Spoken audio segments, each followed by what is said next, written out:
Hey friend, happy September. It is finally goldenrod season. I've been seeing so many fields of goldenrod just everywhere. Now I really want to see if the smell is finally here. If you've ever smelled goldenrod before, then you know exactly what I'm talking about.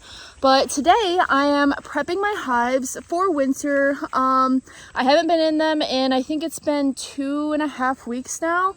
It's that time of year that you don't really have to check your hives quite as much. So I've only been checking them as needed, but I do need to make sure they have enough food for the winter. So come on.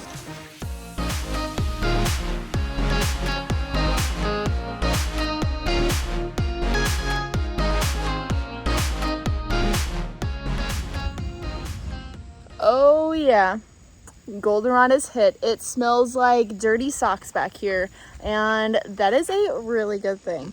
Let's see, are these hives bearding? Holy smokes! Check that out! Oh my gosh. Talk about bearding. Yeah, they're definitely bearding. I keep taking frames out of both of these hives to kind of like make them a little smaller, make other hives a little bit stronger. And as you can see, they still have an absurd amount of bees. Like, holy smokes. It is really hot today though, so that's probably part of it. But all right, let's see what we're working with. Let's see if I can go without the smoker today. Whenever there's a good flow going on, the bees tend to be a little bit more gentle because they're concerned about other things. So we'll see if they're actually going to be nice and not need a smoker today. So while I check these, I do just want to talk about some of the things that you want to be looking for in September in your hives. The 8 tips that I have to set up your hive for success the best way you possibly can.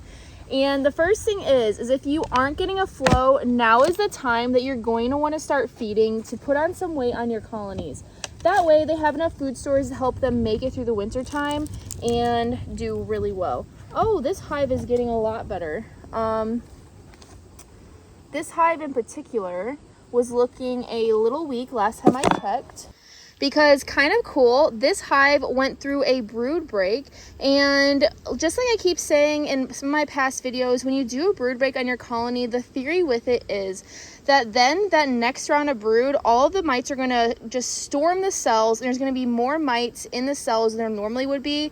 So that means there's not going to be as much food to go around because there's only one larva in each cell. So the theory is that they will end up starving to death as they are trapped in the cell once it's capped. Well, what I noticed with this hive is that they requeened, and their first round of brood had me so scared. There was a lot of uncapped brood. There was a lot of like slimy looking brood that was kind of like slumped down on the cell, laying vertically though. So that means that it's not something crazy bad, but it looked like some sort of brood disease. And it's crazy because now I guarantee I pull out one of these frames. Last time I did, they looked absolutely amazing. All their brood cells looked perfect. So I'm starting to think that was what I was seeing firsthand, was that those mites storming the cells and seeing what happens after that. So she's not up here laying yet. They still need to put on some food. Well, she's got a little bit up here. This hive definitely needs to put on some weight still. So I'm definitely going to need to be feeding them at some point. Oh, don't get cranky with me. Hear that tree frog? This hive really needs some food bad. Like bad. They ain't going to make it unless I feed them. That's how bad they are. Because yeah, it appears as if they are still not doing very well. There's my queen, and she looks very strong and plump, but she's not laying how I'd like her to lay. And like I said, they do not have any food on this hive, so I'm going to be feeding this hive very soon then, and that will help a ton. So goldenrod is not a huge flow, so definitely don't depend on it, but it is a little bit of a flow that the bees will like. Now, there is some new research that I have heard about that goldenrod is actually not good for the gut of the bees to overwinter on, because it puts a lot of strain on them. So, I don't know. We still let our bees have the goldenrod, and we do also still usually put candy boards on if need be. So, Not really sure, but that's some of the information that is out there. But okay, so the next tip that you're going to really want to do in September is you want to start equalizing.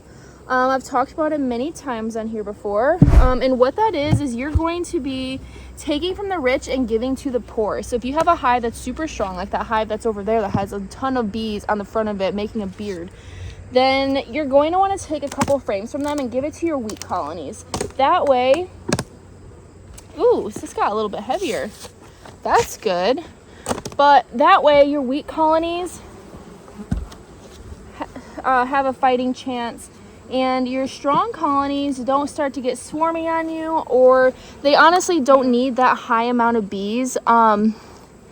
So at least going into winter time, they need a medium amount of bees so they have a decent sized cluster, but they don't need like a ton. So might as well just take from them and give to the poor. And this queen is doing much better now. Was having some queen problems in this hive. The one that I gave them, they did not approve of apparently, and they ended up letting her lay, and then they killed her and made a new queen out of her. And then I was like, oh no, they don't have a queen. And I came back a couple weeks later because life got busy, and it turned out they had a queen that came back on from a flight. So it worked out perfectly because I was going to put a queen in there, but because I took so long, it's actually a good thing, because then when I came back with what being prepared to put the queen in there, it turns out I didn't even have to. So, but that leads into my next tip, which I already kind of mentioned. I'm going to come back and check this one because this is Balana and she gets kind of cranky. And that is to watch out for swarming. Swarming it can happen this time of year, believe it or not. It doesn't always happen just because you have a strong colony though. What I've noticed is if you have a new queen from this year, then she is most likely not going to swarm just because she's brand new.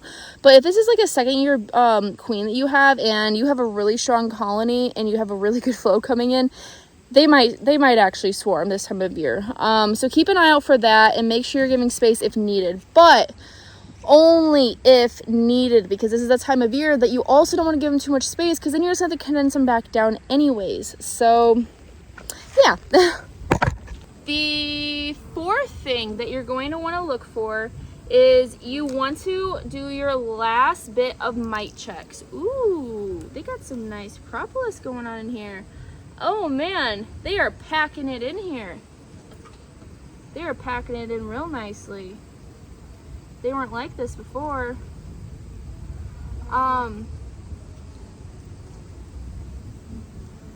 Mites can really put a damper on your colony in the winter time. Usually if your colony dies by December, it's because they died of mites, or it could even be because of pesticides and stuff like that. That is also a thing that's a problem nowadays. And look at this brood pattern real quick, guys. And I see that they're backfilling cells with nectar. I don't know if you can see it glistening in there, but yeah, we are definitely on a flow and they're doing really well. So that is great to see. Don't really have to check much else in this colony. This colony is strong,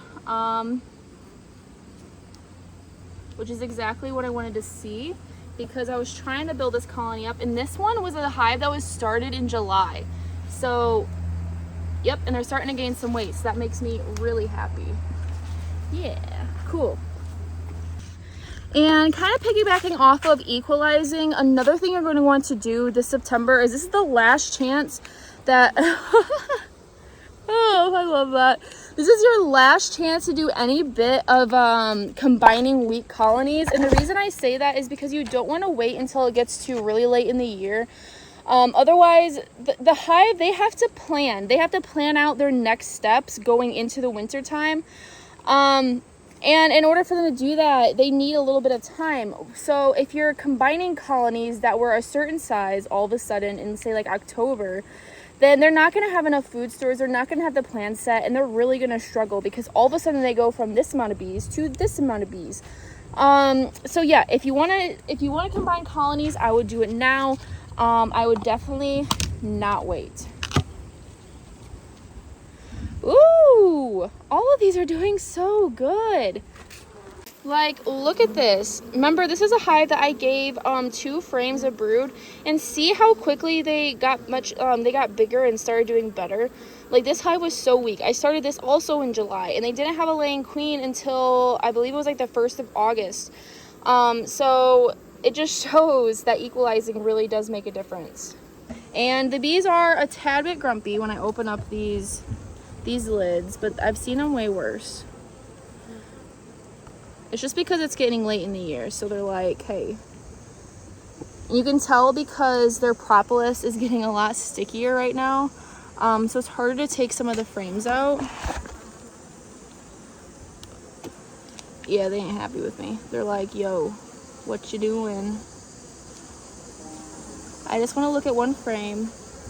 Oh yeah, that was a beautiful brood pattern. It's all hatching out right now, and she's already got larvae in there. Yeah, that is great. That is exactly what I want to see. So just checking the middle frame, checking to see how many bees are on top. That's the way I'm able to go through all these colonies so quickly, and it kind of gives me like a ballpark of how they're doing. I guess I probably should check for swarming. Usually they do that in the second box. They'll do it at the bottom. So just kind of lift your second box up and do a little mini check. Yeah, they're not happy. Calm down, guys. It's not that big of a deal. No, but I see any swarm cells. This hive actually kind of smells a little bit pepperminty too, though. That's interesting. I've never smelled that before. Also, keep in mind you do have winter bees in your colony now. So their stings, they definitely hurt. But, okay, so the next thing, the 5th thing that you're going to want to watch for is, the 6th thing that you're going to want to keep in mind for the month of September is you want to watch out for robbing. That is a really big problem this time of year, and if you have a weak colony, they can absolutely destroy your hive. Like, not even kidding a little bit. I wish I was. So you can put on like a robbing screen. That'll help give them some airflow while also reducing their entrance size so that a lot of other bees don't come in. And as you can see, I have a foam lid for this one because we didn't... Oh! That's looking strong. That is great. Yeah, some of these hives are just... Whoa! That hive is heavy. Some of these hives are just packing in honey like freaking crazy. That's really good. Oh yeah, looking good. And this is the foundationless frame, of course. Yeah, and they got a ton of glistening nectar in there. So they're looking good. Ignore that. That is thunder in the background. I'm trying to beat this storm that's coming in. But okay, so the next thing that you're going to want to start thinking about is what is your overwintering configuration. Like I mentioned before, bees like to plan, so you want to start getting things ready and start thinking about how you're going to overwinter your colonies. Ooh my gosh, that looks really good. They're strong. Are they bearding on the front? They are on the side over here. I need to get some new lids because they're all bowed. So like, this was my problem last year, is that they started to bow because apparently I didn't cut them right. I'm not a woodworking person. This is the first time I ever tried building something like this. But yeah, so they bowed and now they have these gaps. Definitely gonna have to figure that out for winter time because that's not gonna work. Otherwise, I'll have moisture problems just like I did last year, which is not what I want. They're heavy too. Whew, that's great. You guys want to see something crazy? Look at all those bees. That's a strong colony. Got a very strong smell of goldenrod. This hive could honestly use a frame taken from them. Also, keep an eye out for yellow jackets. We're having a huge problem with them at our house right now. What we ended up doing is we just used cat food in a container and water because they can't float on top of water, I think is what Casey said. Casey's the one that made it. I'll just show you. But There are a bunch of different traps you can make out there for yellow jackets. Because what ends up happening is when you first start beekeeping, there's like no yellow jackets. Then a couple yellow jackets, they find your hives. Then they decide, hey, this is the spot where we're gonna make it our home. And they keep breeding every year until like the third year. They come in a huge force, and they'll come with multiple and try to take over your hive. And they will actually collapse weak hives. So just be careful with yellow jackets. Keep an eye out for that. Also, something you can think about for overwintering is looking into buying some shims or making some shims now. Casey and I really kind of depend on it in some years when we really push our limits. Definitely last year, where a shim can literally save your life, because it allows you to put some sugar on your hive so that your hive has food for the winter time. This one's a little light. They're still not building out some of these frames. This one could definitely use some more bees. Maybe I'll take this frame and put it in that one right next to me because of how strong it was. They could definitely use the switch.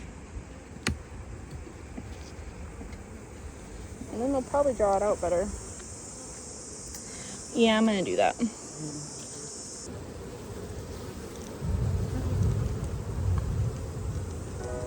Wow, that is beautiful. And like I said, you can see all the glistening nectar coming in.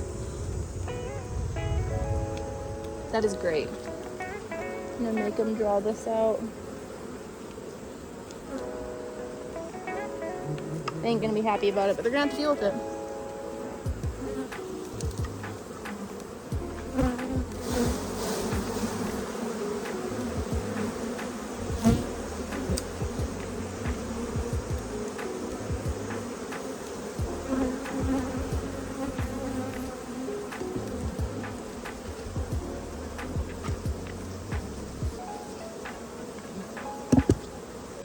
Whew, it is hot out there, folks. Be careful, drink your water, don't be out there too long.